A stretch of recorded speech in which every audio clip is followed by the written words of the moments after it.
The desperate call. Captain Ilara Vega stood at the viewport of the UES Thunderbolt, watching the infinite blackness of space unfold before her. The patrol vessel had been on the edge of human-controlled space for 3 months now, performing routine security sweeps of the frontier colonies. At 42, Vega had spent more than half her life in the service of the United Earth Fleet, though actual combat experience remained elusive. Humanity's expansion across 23 star systems had been remarkably peaceful. No aliens encountered, and only the occasional pirate band disrupting shipping lanes. Another thrilling day of staring at nothing, Captain Lieutenant Marcus Chen remarked as he approached with a steaming cup of coffee. As tactical officer, his frustration at the lack of action mirrored her own. "Careful what you wish for, Chen," Vega replied, accepting the coffee. "Boring means everyone gets to go home alive." The bridge of the Thunderbolt hummed with the quiet efficiency of a well-trained crew. At 180 meters long and carrying a complement of 86 personnel, the vessel represented the backbone of humanity's defensive posture, ready for trouble but hoping never to find it. "Captain," called Communications Officer Rivera, her voice cutting through the ambient noise. "We're picking up an unusual signal. It doesn't match any known human frequency or pattern." Vega straightened immediately. "Source: unknown, ma'am. It's coming from deep space, beyond the Arcturus sector, approximately 12 light-years beyond our furthest outpost. Put it through." The bridge speakers crackled to life, emitting a series of rhythmic pulses and modulations that clearly weren't random noise. There was structure there, intelligence. "That's not natural," Science Officer Dr. Nasir commented, already analyzing the signal. "It's definitely artificial, and appears to be using quantum frequency shifts as a carrier wave. Technology we've theorized but haven't successfully implemented yet." Vega felt a chill run down her spine. After centuries of searching the stars, humanity might finally be hearing from someone else. "Can we decipher it?" "Working on it," Rivera replied, fingers dancing across her console. "There's something embedded in the pattern, mathematical sequences. Whoever sent this wanted to ensure any technologically advanced species could understand it." After 20 tense minutes, Rivera looked up. "Captain, I believe we've got it. It's a distress call. And if we're interpreting the spatial coordinates correctly, it's coming from a star system designated NGC 4721 in our charts."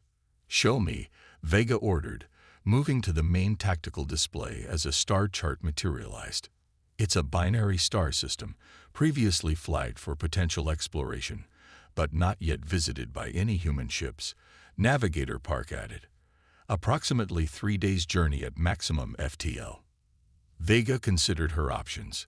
Fleet protocol for potential first contact was clear. Observe, report back to command, and await instructions. But distress calls operated under different rules. The ancient maritime tradition of rendering aid to those in peril had extended into space law. "Set course for NGC 4721, maximum speed," she decided, "and send a priority message to Fleet Command, informing them of our intentions. We'll proceed with caution, but we're not ignoring a cry for help." As the Thunderbolt's engines powered up for the jump to FTL, Executive Officer Commander Diallo approached. "Captain, are you sure about this? If it is an alien species, this would be humanity's first contact." "I'm aware, Commander," Vega replied, her gaze fixed on the stars. "Let's hope we're not too late." The journey took 68 hours, during which the crew prepared for every conceivable scenario. Combat drills ran hourly, scientists prepared first contact protocols, and engineers readied the ship's systems for potential unknown threats. When they dropped out of FTL at the edge of NGC 4721, the scene that greeted them silenced the bridge. "My God," whispered Chen. The binary system contained a habitable world, clearly terraformed with artificial structures visible even from orbit.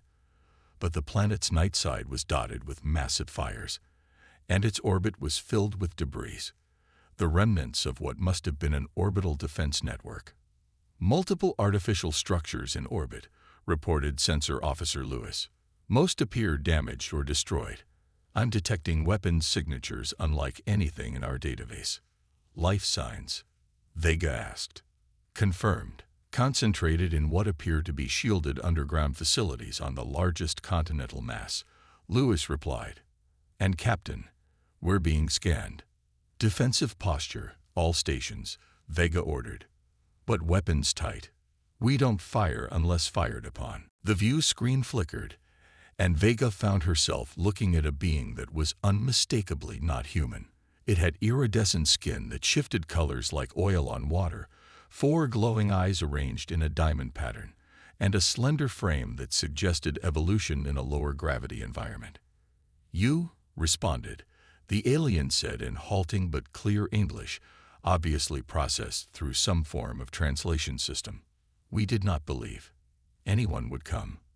Vega stepped forward, years of diplomatic training kicking in. I am Captain Ilara Vega of the United Earth Fleet vessel Thunderbolt.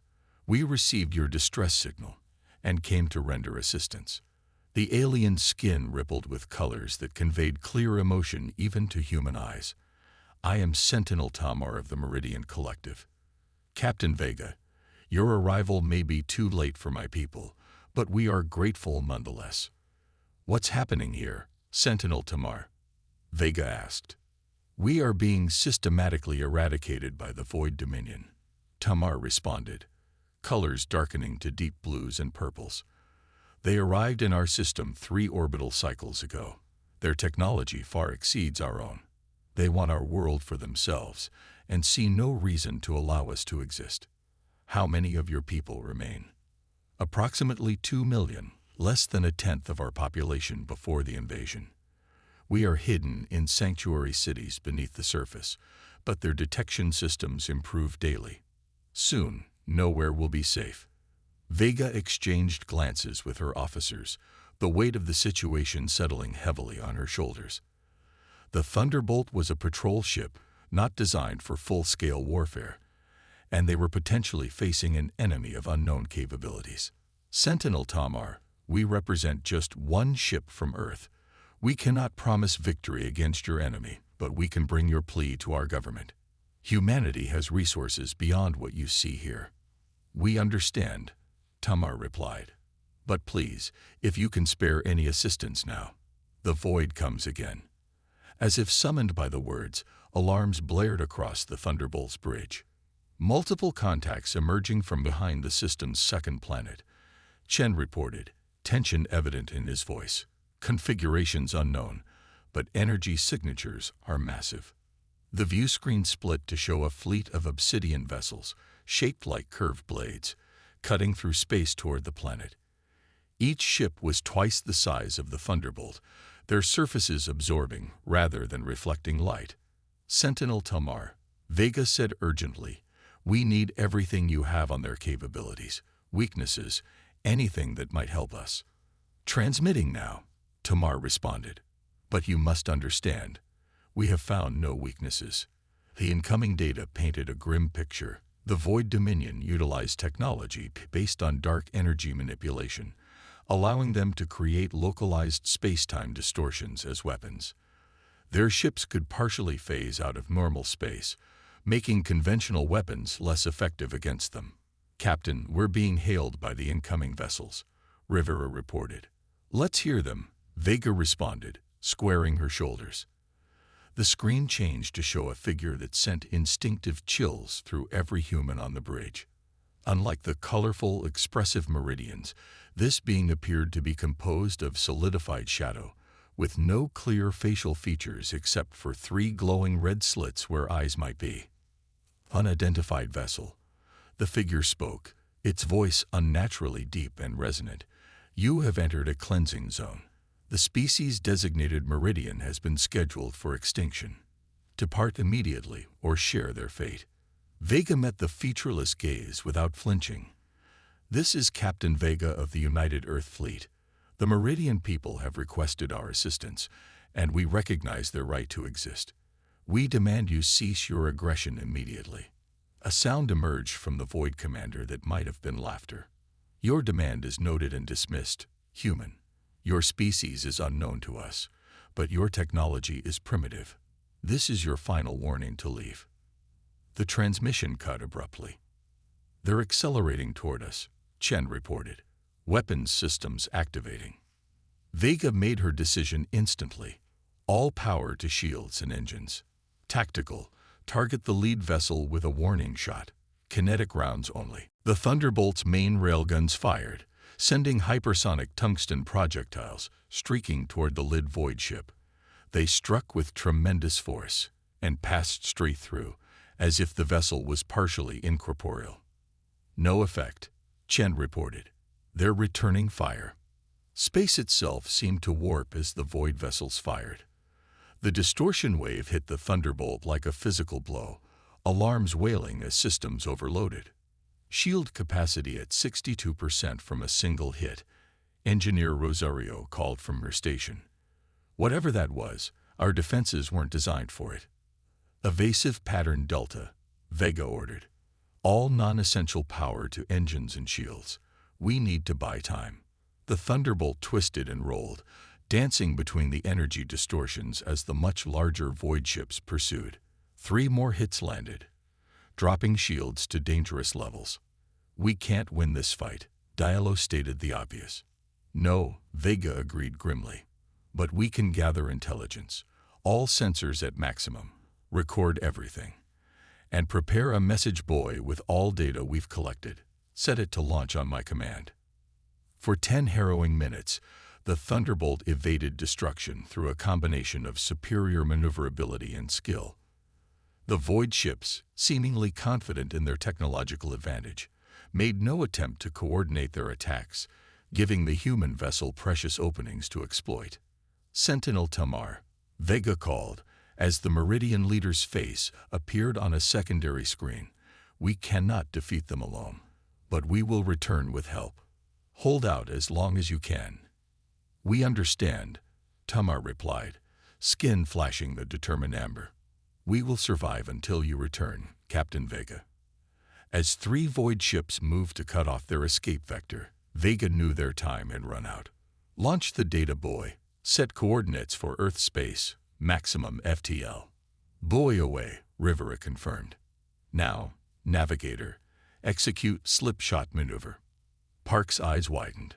Captain, that's never been attempted outside of simulations.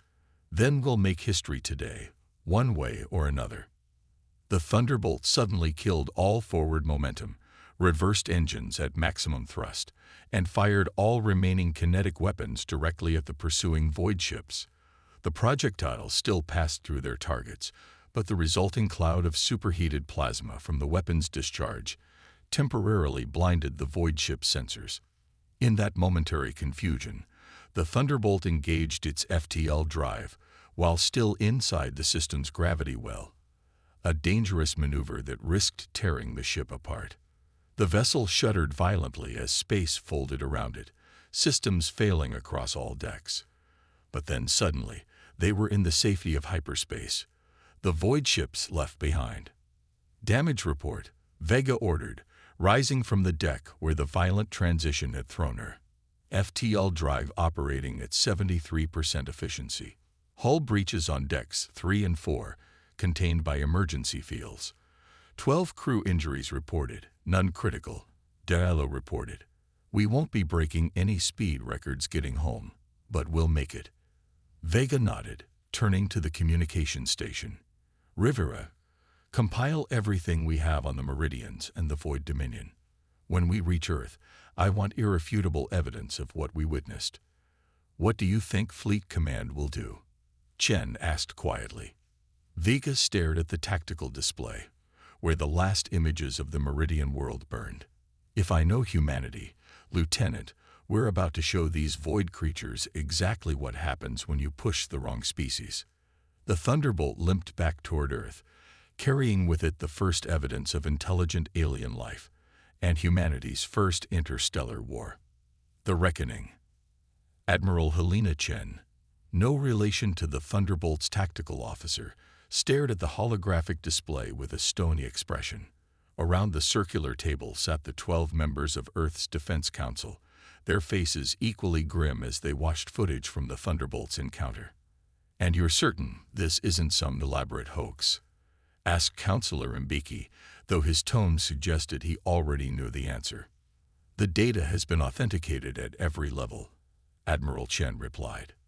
"The quantum signature patterns in the Meridian transmissions cannot be faked with our technology. The energy readings from the void weapons similarly defy our current understanding of physics." She nodded to Captain Vega, who stood at attention nearby. Captain Vega and her crew encountered two previously unknown alien species, one of which is systematically exterminating the other. "And now you propose we intervene?" Counselor Yamamoto asked. "Risk human lives for an alien species we just discovered?" Captain Vega stepped forward. "With respect, Counselor, this isn't just about the Meridians. The Void Dominion represents a clear threat to all sentient life. Their technology far exceeds our own, and they've demonstrated a willingness to commit genocide. Today it's the Meridians. Tomorrow it could be us." "Captain Vega's assessment aligns with our strategic analysis," added General Santos, head of Fleet Intelligence. "The Void's ability to manipulate space-time as a weapon represents a paradigm shift in warfare. If they continue unchallenged, they could eventually discover Earth and our colonies. Better to face them now, with allies, than alone later." The debate raged for hours, pragmatism wrestling with moral imperative. In the end, it was the most senior member of the council who settled the matter. "Throughout our history," said Counselor Adenuga, her voice carrying the weight of her 90 years, "humanity has been defined by moments like this. Moments when we must decide who we truly are. If we turn our backs on a species begging for our help, what does that say about us? What precedent does it set for our place in the galaxy?" 2 days later, Operation Lightbringer was authorized, a massive military intervention to save the Meridian people and neutralize the Void Dominion threat. Every shipyard in human space began working around the clock, refitting vessels to counter the Void's technology based on the Thunderbolt's data. Captain Vega found herself promoted to Commodore and given command of the Third Fleet, comprising 47 warships including the newly commissioned dreadnought UES Defiance. But ships alone wouldn't win this war. They needed innovation. In the massive Armstrong Research Facility orbiting Luna, Dr. Nasir from the Thunderbolt worked alongside Earth's brightest minds. Their breakthrough came from an unexpected source: ancient quantum physics theories that had been considered purely theoretical. "The void ships aren't actually phasing out of reality," Dr. Nasir explained during the final briefing before deployment. "They're creating a quantum superposition state, existing in multiple potential positions simultaneously. That's why conventional weapons pass through them. They're hitting where the ships appear to be, not where they actually are." The solution was elegant in concept, if mind-bending in execution: quantum-locked weaponry that would target all potential positions simultaneously, forcing the void ships to collapse into a single state upon impact. "We also developed shield harmonics that can partially deflect their space-time distortion weapons," Chief Engineer Rosario added. "Not enough for extended combat, but enough to give us a fighting chance." As the human fleet prepared to depart, one final piece fell into place. Using the Meridian quantum communication protocols, they established contact with the survivors on the besieged planet. Sentinel Tamar still lived, leading a desperate resistance from the last major sanctuary city. "We were not mistaken to place our hope in humans," Tamar told Commodore Vega during their communication. "In just one solar cycle, you have accomplished more against the void than our civilization did in years of conflict. We're coming with everything we have," Vega promised. "But we need you to coordinate with us from the ground. When we engage their fleet, they'll likely send forces to finish your people once and for all." Tamar's skin rippled with determined gold patterns. "We will be ready, Commodore. The last of our warriors stand prepared to fight alongside yours." The journey to the Meridian system took 8 days, even at maximum FTL. Vega spent the time drilling her crews relentlessly, knowing they would face an enemy unlike anything humanity had prepared for. The plan relied on surprise.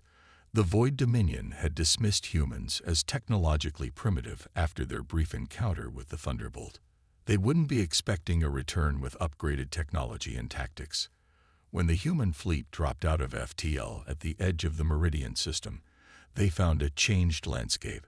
The Void had established massive harvesting platforms in orbit, stripping resources from the planet below, while their ships patrolled in leisurely patterns, clearly unconcerned about opposition. They'd grown complacent, Lieutenant Chen observed from his new position as the Defiance's tactical officer. They don't expect resistance. Then let's wake them up, Vega replied. All ships, Battle Formation Sierra, engage quantum lock on all weapons. Launch fighter squadrons Alpha through Gamma. Begin the attack. The human fleet surged forward, sleek and purposeful. For precious seconds, the Void ships didn't react, perhaps confused by the sudden appearance of so many vessels. That hesitation cost them dearly. The first salvo of quantum-locked missiles struck 3 Void destroyers simultaneously. Unable to maintain their phase-shifted state, the vessels rematerialized fully just as the warheads detonated, tearing massive holes in their obsidian hulls. Direct hits confirmed. Chen called out, disbelief and elation mingling in his voice. Void vessels sustaining critical damage. The Void fleet scrambled to respond, firing their space-time distortion weapons in uncoordinated salvos. Some found their marks, human ships shuddering under impacts that would have destroyed them before their shields were modified. But the majority of the human fleet pressed on, unleashing precisely calculated attacks that forced the Void ships into vulnerable states. The Void command ship is moving into position, Navigator Park reported. They're charging what appears to be a main cannon. Energy readings are off the charts. Vega studied the tactical display, noting the massive vessel at the center of the Void formation.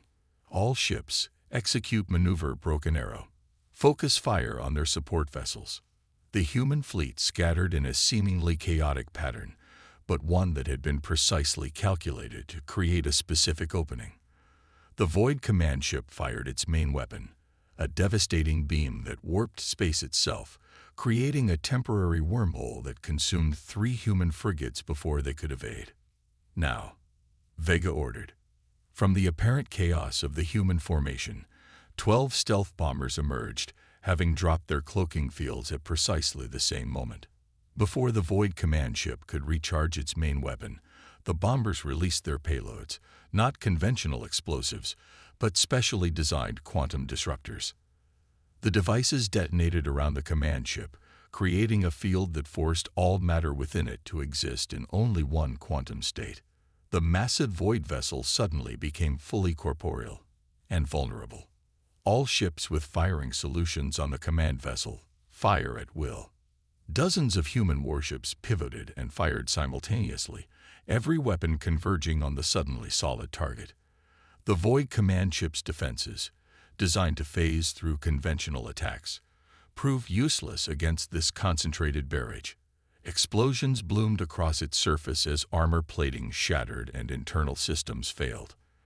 On the surface below, the Meridians had launched their own coordinated attack against Void ground forces, using tactics and weapons developed in concert with human advisors transmitted via quantum communication.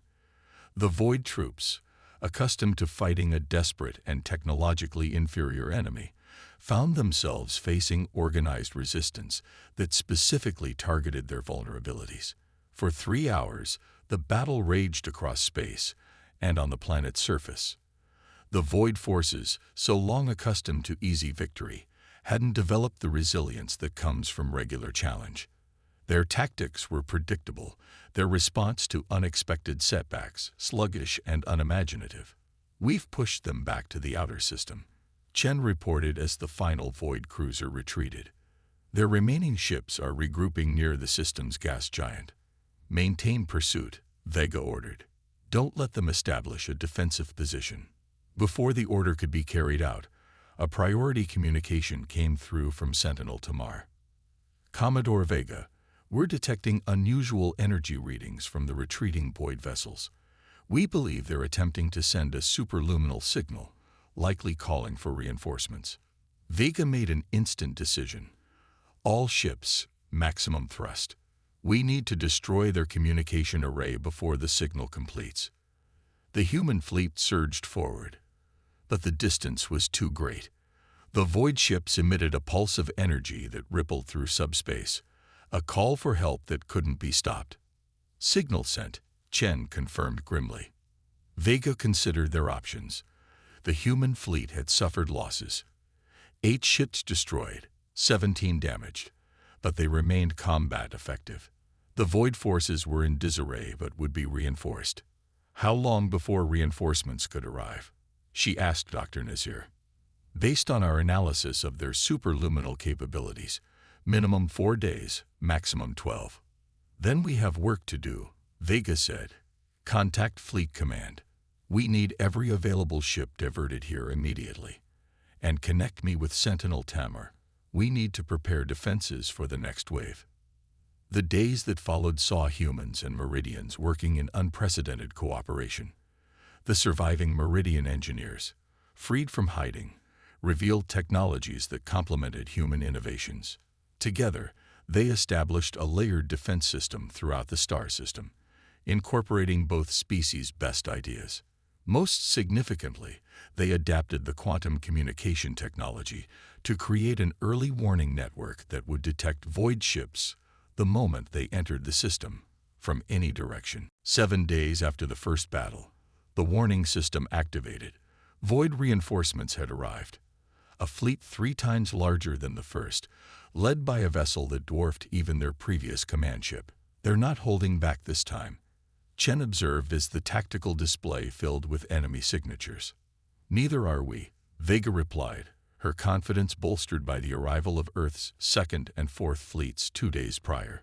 Humanity had committed fully to this war, mobilizing forces that hadn't been assembled since the unification conflicts 2 centuries earlier. The Void Fleet broadcast a message system-wide. Your resistance is unprecedented but futile. The Meridian extinction will proceed as scheduled, and your species has now been added to our cleansing registry. There will be no further communication. Vega didn't bother responding. Instead, she gave the order that activated the trap they had meticulously prepared. Throughout the system, specially positioned satellites activated, creating a web of quantum-locked fields that forced all matter within their range into singular states.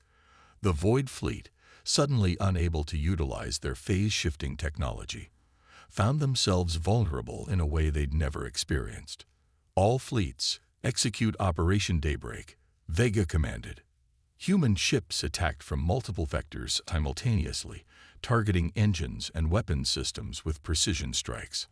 On the Meridian surface, massive cannons that had been rapidly constructed using combined human-Meridian technology fired upward, their quantum-charged projectiles punching through void ship hulls like paper. The Void counterattack was fierce but uncoordinated. Unused to fighting enemies who could actually harm them, their tactics were rudimentary, overwhelming force rather than strategic finesse. The battle lasted 14 hours. When it ended, the remnants of the Void Fleet retreated, jumping to FTL in disarray, leaving their massive command vessel drifting and powerless, surrounded by human warships. "They're hailing us," Rivera reported with surprise. The view screen activated to show the Void Commander, identical to the one they'd encountered before, though whether it was the same individual was impossible to tell. This outcome was unanticipated, the shadowy figure stated, its voice lacking the confidence it had displayed earlier. The Void Dominion recognizes your species possesses greater adaptation capability than initially assessed. "We're not interested in your assessments," Vega replied coldly. "You've attempted to exterminate a peaceful species and threatened to do the same to us. Your ship is disabled, your forces defeated. These are our terms. The Void Dominion will immediately cease all hostilities against the Meridian people and any other species in this sector. You will withdraw to your territory and remain there. Any violation of these terms will result in the full might of humanity being brought against your worlds. You do not know the location of our worlds. the Void Commander replied. Vega smiled thinly. Don't we? While you were busy fighting our fleets, we were busy decrypting your navigational data. Should we demonstrate our knowledge by sending a fleet to your homeworld? The Void Commander was silent for a long moment. These terms are acceptable. The Meridian Extinction Order is rescinded. The human threat assessment is upgraded to maximum level. We will withdraw. 3 months later, representatives from Earth, the Meridian Collective, and 6 other previously unknown species gathered on the Meridian homeworld to sign the Galactic Accord, a mutual defense pact against the Void Dominion and any other threats to sentient life. Commodore Vega, now Admiral Vega, stood beside Sentinel Tamar as the signatures were applied, formalizing humanity's entrance onto the galactic stage. When we sent that distress call into the void, Tamar said, skin rippling with reflective blue patterns, we hoped for salvation but expected none. Instead, we found not just saviors but friends. We found something too, Vega replied, watching as human and alien diplomats mingled, exchanging ideas and building connections, a reminder of who we are at our best.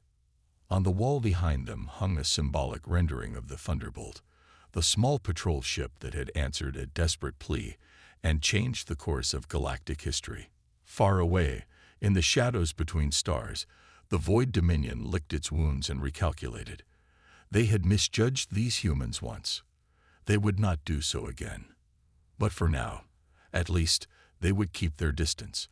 After all, these humans had done something no species had ever done before. They had made the void retreat. And somewhere in the vast cosmos, other species heard whispers of what had occurred, of the newcomers who had faced the implacable void and emerged victorious. Humanity had arrived on the galactic stage, not with diplomatic overtures or scientific exchanges, but in the most dramatic way possible. They had been begged for help, and they had brought firepower.